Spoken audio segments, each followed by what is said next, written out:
पोषण tracker version 23.7 में आई एक नई और बड़ी समस्या। हमारी बहुत सी आंगनबाड़ी बहनों ने पोषण ट्रैकर को अभी तक अपडेट नहीं किया है और बहुत सारी बहनों ने पोषण ट्रैकर को अपडेट भी कर लिया है। तो पोषण ट्रैकर का जो नया अपडेट आया है वो 30 मई को आया है, 23.7 वर्जन। लेकिन पोषण ट्रैकर को जब अपडेट किया जा रहा है तो इस तरह से लिखा हुआ आ रहा है कि application is not supported on debug mode and rooted device. मतलब यह जो एप्लीकेशन है 23.7 वो सपोर्ट नहीं कर रहा है। अब बहनों दिक्कत तो आएगी ही, क्योंकि आज माह का पहला मंगलवार है। आज बच्चों का वजन और लंबाई लिया गया है और आज से ही बच्चों की वजन और लंबाई पोषण ट्रैकर में भरना है और पोषण ट्रैकर ओपन नहीं हो रहा है। इस तरह से this application is not supported on debug mode and rooted device लिखा हुआ आ रहा है। तो बहुत सारी आंगनबाड़ी बहनें परेशान हैं, दिक्कत में है कि क्या करें, वो कैसे अपना काम करें, क्योंकि काम तो करना ही है, वजन और लंबाई भरना है बच्चों का, जो कि इस समय बहुत ज़रूरी है।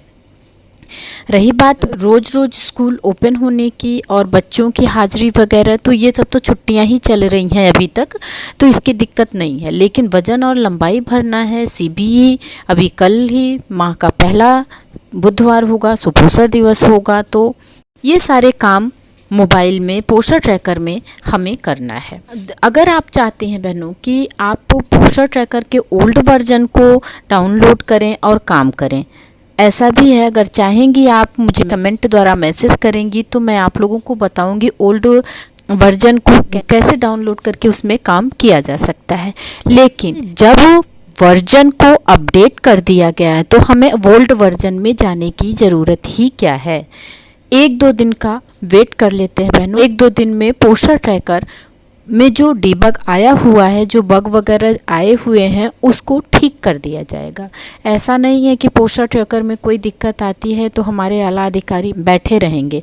वो भी पोषण ट्रैकर में जो दिक्कतें आई हैं उसको ठीक करने के लिए लगे ही हुए होंगे। घंटे 2 घंटे में 1-2 दिन में इस चीज़ को ठीक किया जाएगा और आप लोग पुनः काम को कर पाएंगे पोषण ट्रैकर में।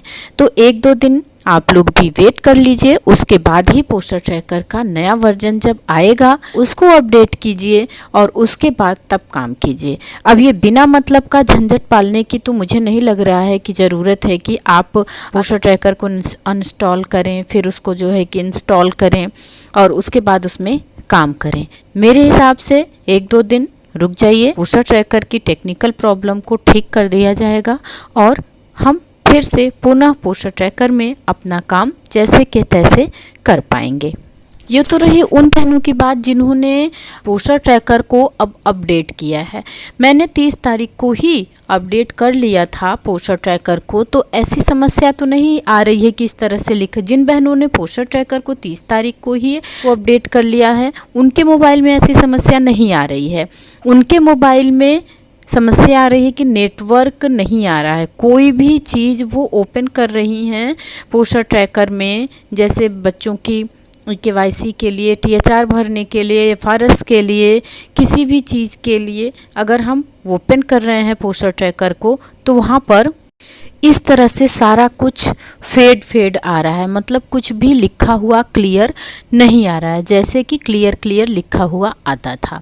तो ये सब दिक्कतें हैं बहनों, तो परेशान होने की ज़रूरत नहीं है। जिन्होंने पोषण ट्रैकर को अपडेट किया है वो भी, और जिन्होंने पोषण ट्रैकर को अभी तक अपडेट नहीं किया था अब अपडेट करने आ रहे हैं और उनके मोबाइल में this application is not supported on debug mode rooted device लिख करके आ रहा है, तो उनको भी घबराने की ज़रूरत नहीं है।